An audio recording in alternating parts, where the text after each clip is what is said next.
এরা হলো ভাদ্র মাসের কুকুর, এদেরকে ইঞ্জেকশন দেওয়া দরকার, ওই যে ভ্যাকসিন দেওয়া দরকার। এইগুলো কোনো কথা নাকি? গাছের ডালে খাওয়া, এটা কোনো এটা কিভাবে আপনি রাজনীতিটা মোকাবেলা করবেন? আপনি রাস্তা দিয়ে হাইটে যেতেছেন, আপনাকে রামদাউদা কূপ দিতেছে, আপনি রাজনীতি দিয়ে এটাকে মোকাবেলা করবেন কি করে? রাজনীতিটা মোকাবেলা করবেন যখন রাজনৈতিকভাবে সে কথা বলবে, তখন তাকে আপনি রাজনীতি দিয়ে মোকাবেলা করতে পারবেন। মানে ব্যক্তিগত আক্রমণটা রাজনীতি না, সেটাই বলতে চাচ্ছেন? খালি ব্যক্তিগত আক্রমণ তো, ভাষাটা কোন জায়গাতে গেছে? আজকের রাজনীতির ল্যাঙ্গুয়েজ, এই যে যে মহান নেতাকে যে কাজী নজরুল ইসলামের সাথে সহায় রাখছে, যিনি বাংলাদেশ একটা নতুন ভাষা রাজনীতিতে সৃষ্টি করছেন, হ্যাঁ, আমাদের মায়েদের, বোনেদের বা আমাদের মেয়েদের গোপনাঙ্গ নিয়ে, এই যদি রাজনীতি হয় তো এই দেশ তো থাকবে না। আচ্ছা, আপনি এরই বহিঃপ্রকাশ হইল আজকে জামাতের যে ওই যে যারা বেহেস্তের টিকিট বিক্রি করে, বেহেস্তের টিকিট বিক্রির নাম করে নিয়ে 75 বছরের মানুষ 15 বছরের হুড়পড়ির সাথে গিয়া হোটেলে বসে গিয়া রং করে, এটারই পরিণতি হইল এটা।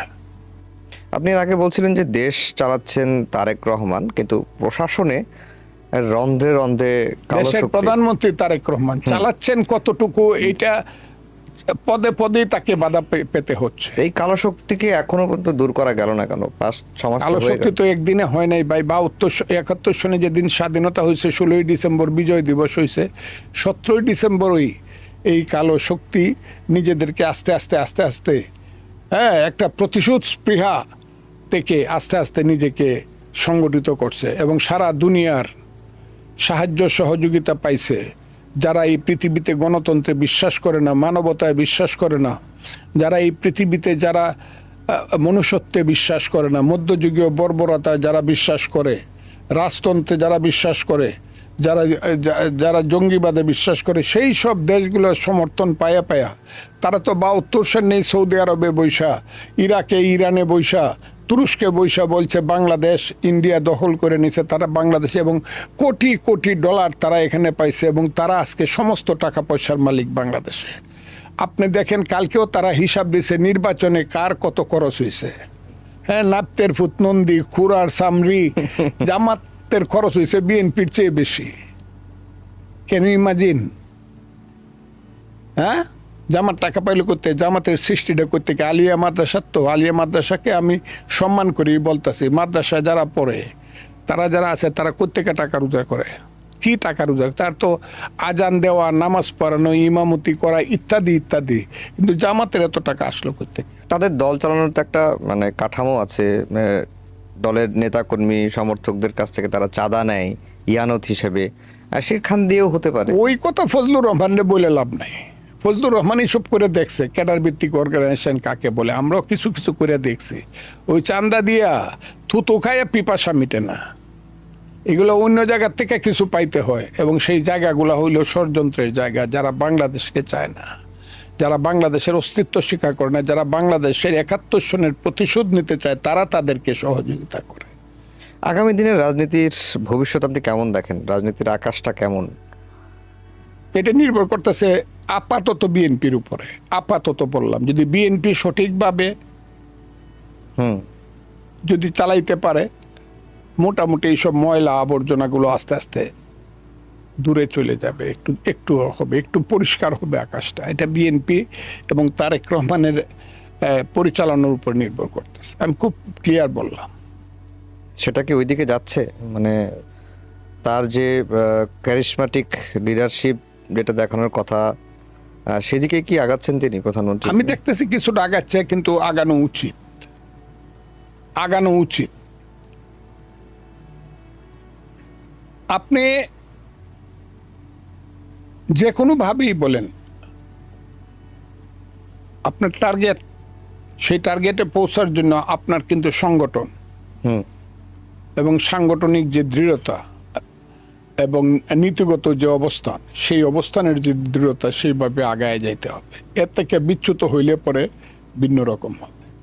এই যে সংসদে আপনারা সরকারি দল বিরোধী দল ডিবেট করছেন, আবার ডিবেট করেন, অনেক ক্ষেত্রে এই প্রশ্নটা কিন্তু অনেকেই তোলে যে সংসদে সরকারি দল এবং বিরোধী দলের মধ্যে যে ডিবেটগুলো হয়, বাদানুবাদগুলো হয়, এটি অনেকটা লোক দেখানো টাইপের। কারণ জামাতের সাথে বিএনপির একটা দীর্ঘদিনের মিত্রতা রয়েছে, এখন যেগুলো হয় সেগুলো অনেকটা লোক দেখানো।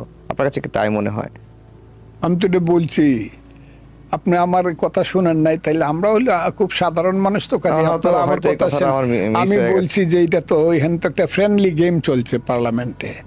এই যে মেসি বলছি, আমি মেসি এবং রোনালদো যদি খেলতে আসে বাংলাদেশে, ফ্রেন্ডলি ম্যাচ খেলা যদি হয়, একদিন 2 দিন মানুষ যাবে, তৃতীয় দিন আর ফ্রেন্ডলি ম্যাচ দেখার জন্য ম্যারাডোনা কবর থেকে উঠে আসলে আর যাবে না। কথা আমি আমার বক্তৃতাই বলছি কথাটা, আমি এটা না, এটা ফ্রেন্ডলি ম্যাচও আমি বলবো না।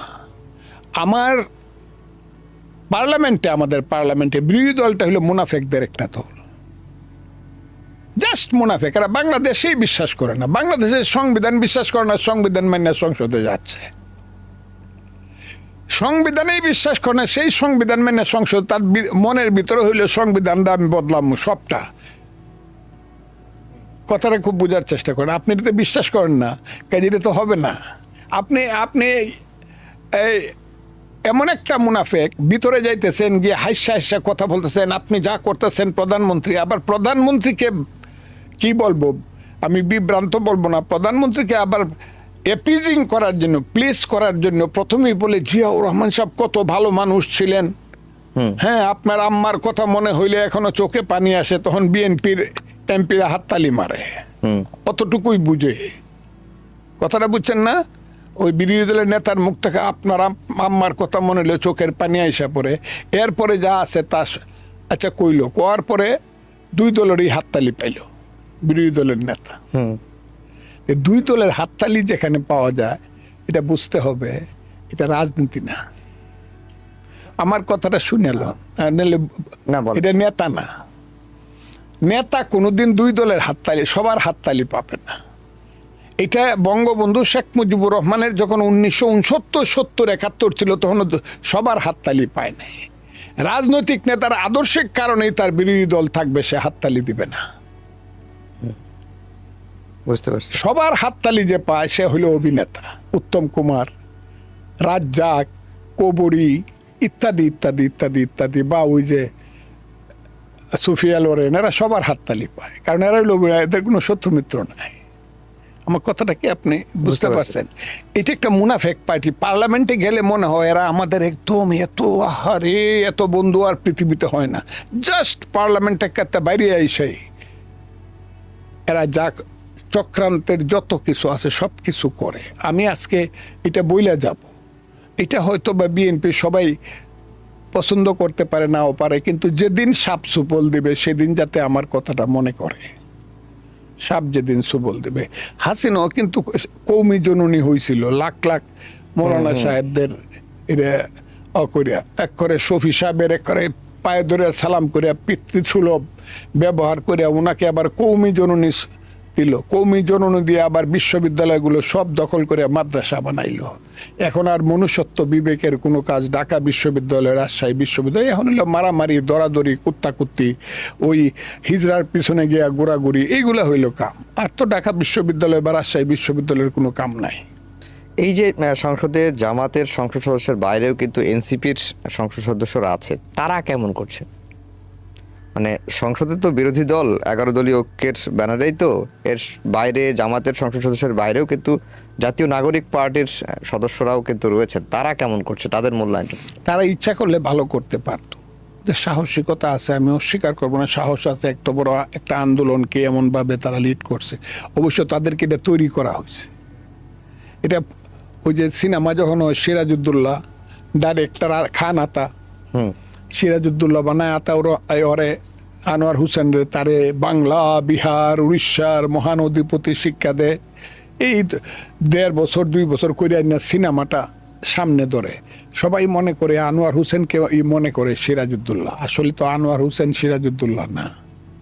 এই জামাত এদেরকে বানাইছে।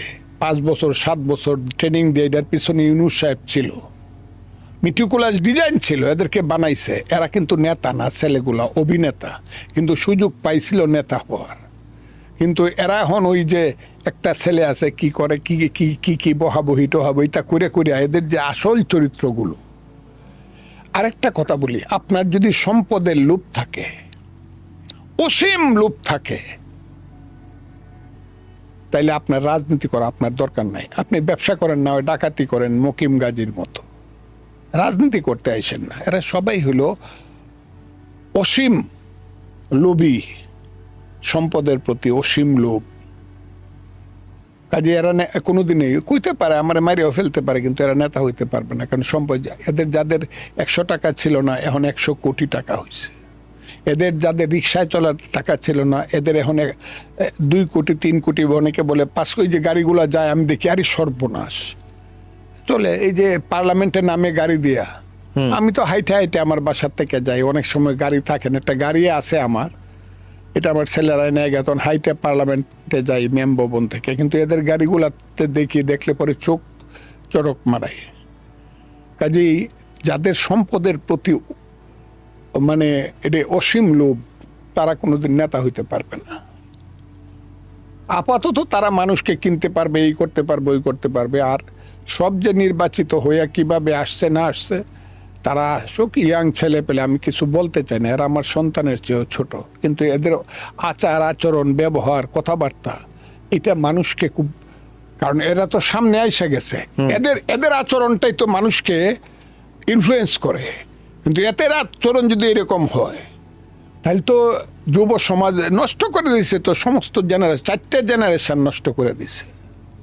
এই 4টে জেনারেশন, তাদের থেকে ধরে সামনে একটা জেনারেশন, পিছনে 2টা জেনারেশন, আর তাদের 4টে জেনারেশন যে নষ্ট হয়েছে, এর পিছের জেনারেশন বলতেছে আমি ভালো হইতে চাই, আমি চাই না এইসব, আমি এইসব চাই না, আমি ভালো হইতে চাই, লেখাপড়া করতে চাই, আমি পরীক্ষা দিতে চাই, আমি জ্ঞান বিজ্ঞানে, হ্যাঁ আমি ভালো হইতে চাই। এই পরের জেনারেশনটাই আসতেছে, এই যে এসএসসি দিতেছে, এরাই ভালো জেনারেশন হবে। আমরা শুরুর আগে মানে একজন সংসদ সদস্যের এর যে আগের যে এদের সাথে জেনারেশন, এরা সবাই মন্ত্রী প্রধানমন্ত্রী হইতে চায়। তারা মনে করে রাজনীতি করলেই মন্ত্রী হইব, নাইলে টাকা হইতে হইব, নাইলে এসব গাড়িতে চড়তে হইব। ওই যে লেখাপড়া করে যে গাড়ি ঘোড়া চড়েছে, রাজনীতি করে যে গাড়ি ঘোড়া চড়েছে, এরা হইলো এই চেতনার ছেলে পেলে। আচ্ছা, না পুরনো রাজনৈতিক দলগুলো যখন পুরনো কাঠামোর মধ্যেই থাকে, তখন নতুন তরুণরা যারা রাজনীতিকে বদলে দিতে চায়, তারা এসে যখন বদলে দেওয়ার চেষ্টা করে, পারবে না রে ভাই, আমার পুরনোর মতোই রয়ে গেছে, তখন তারা কিভাবে বদলাবে?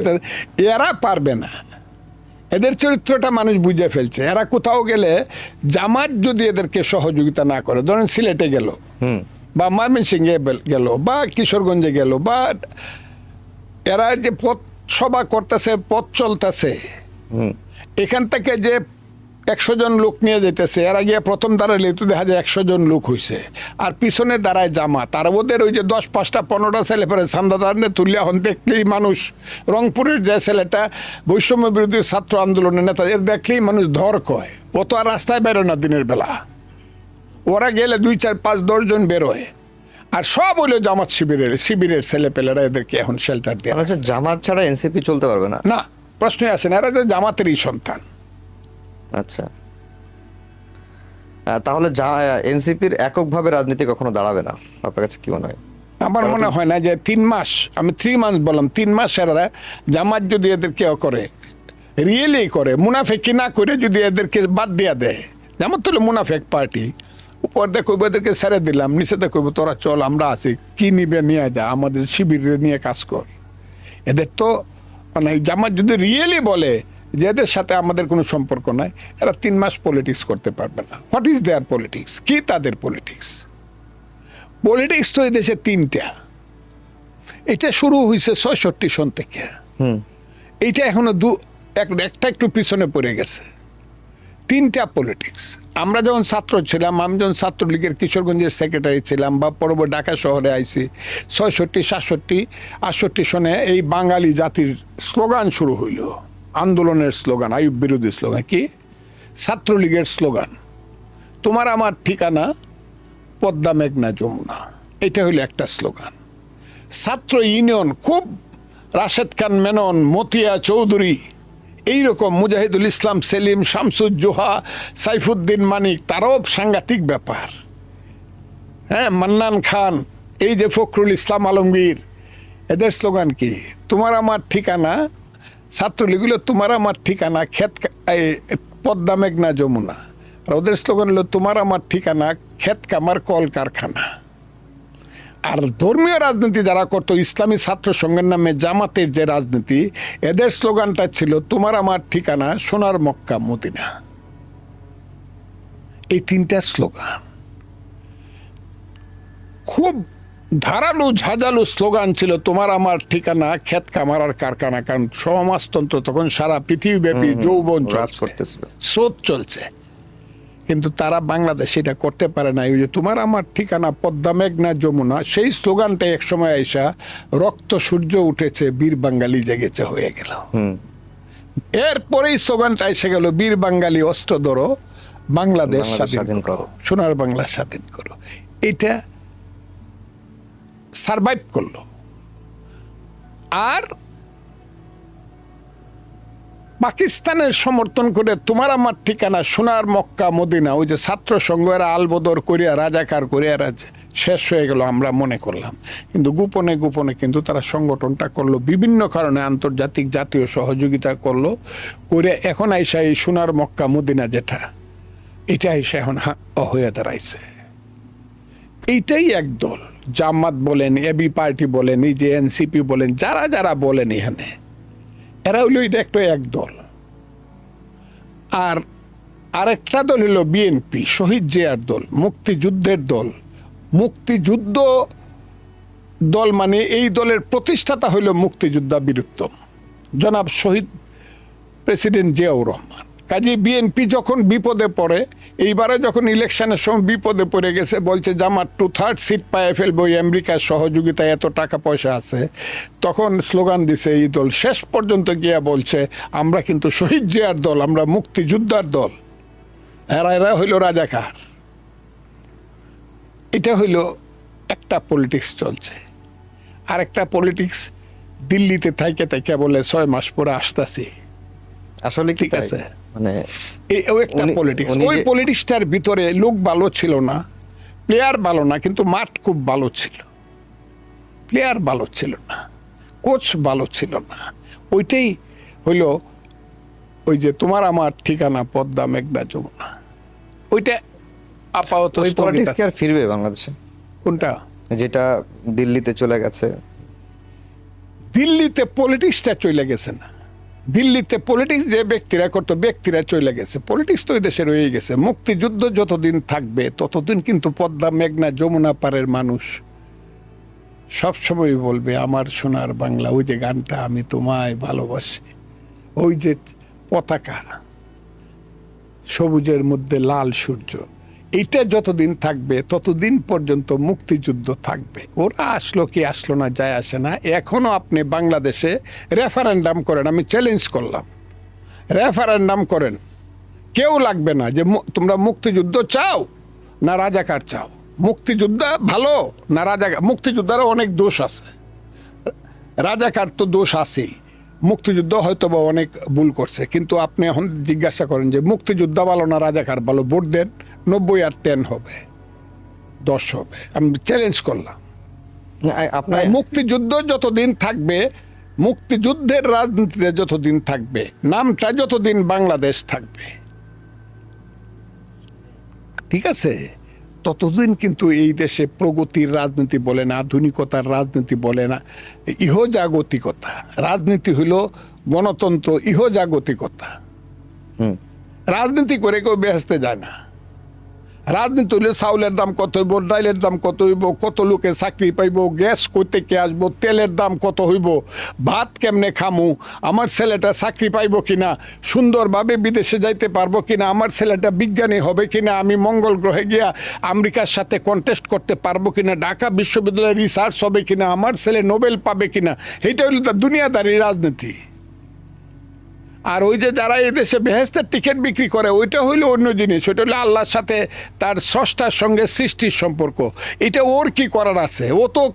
ও তো বেঈমান। এই তো এখন প্রকাশিত হইতেছে জামাত শিবির যারা করে, এরা কত বড় লম্পট, কত বড় এই দেশে অমানুষের তো প্রমাণিত হইতেছে, প্রতিষ্ঠিত হইতেছে। বরং আমি যে এই ছুটকুট পরে থাকি, আমার অন্তরে কি আছে, আমার সঙ্গে আমার স্রষ্টার কি সম্পর্ক আছে, ও কি জানে, আমি জানি। আমার স্রষ্টার পাশে গিয়ে যদি আমি যে ধর্ম বিশ্বাস করে যদি কিয়ামতের পরে যদি আমি হাসরের ময়দান দ্বারা আমার স্রষ্টা আমার বিচার করবো, হুইছি সে কে? তার কাছে আমার জবাব দিতে হইব আমি কিভাবে চলবো। আমার মেয়ে বিজ্ঞান পড়বে না ডাক্তার হবে, আমার বউ মাথায় কাপড় দিবে না, এইটা কি ওই শফিক ঠিক করে দিব? এই দেশটা বানাইছি আমরা। জি, অ্যাডভোকেট ফজলুর রহমান, আপনি মাঝে মাঝে আওয়ামী লীগ নিয়ে যে কথাগুলো বলেন, তাতে অনেকেই যেটা বলেন যে আপনি এখনো অন্তর থেকে আওয়ামী লীগকে ধারণ করেন, যদি এখন বিএনপির দলে আছেন, বিএনপির দল করছেন, সংসদ সদস্য হয়েছেন, এটা কি তাই বাস্তব? না, আপনি আমার উপর অবিচার করেন না। না, আমি অন্তর থেকে আওয়ামী লীগ ধারণ করি না, আমি অন্তর থেকে মুক্তিযুদ্ধ ধারণ করি। যখন আমি আওয়ামী লীগ করছি তখন মুক্তিযুদ্ধকে ধারণ করছি, হাসিনার সঙ্গে আমার কোনোদিন মিল হয় নাই। আমি যখন কৃষক শ্রমিক জনতা লীগ করছি, কাদের সিদ্দিকীর সাথে জেনারেল সেক্রেটারি ছিলাম, তখন আমি মুক্তিযুদ্ধকে ধারণ করছি।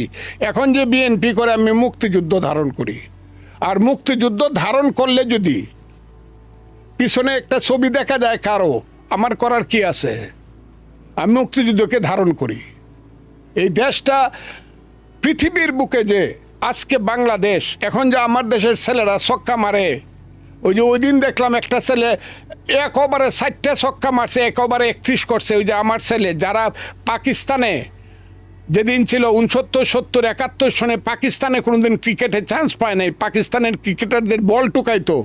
আমার দেশ যে স্বাধীন হয়েছে, বাংলার পতাকা যে জাতিসংঘে উড়ে, এই যে বাংলাদেশের মুক্তিযুদ্ধ, এটা পৃথিবীর শ্রেষ্ঠ, এবং মুক্তিযুদ্ধই বাঙালি জাতির জীবনের শ্রেষ্ঠ অর্জন। আমি সেই মুক্তিযুদ্ধ বিশ্বাস করি।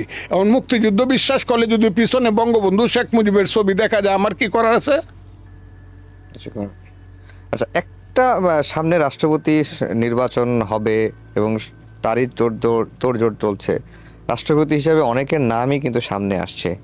আপনার কাছে কি মনে হয় যে কেমন রাষ্ট্রপতি হলে এবার, মানে জনগণের একটা প্রত্যাশা আছে এই জুলাই গণঅভ্যুত্থানের পরে রাষ্ট্রপতি নির্বাচন কে হবেন সেটি নিয়ে কিন্তু একটা প্রত্যাশা তৈরি হয়েছে।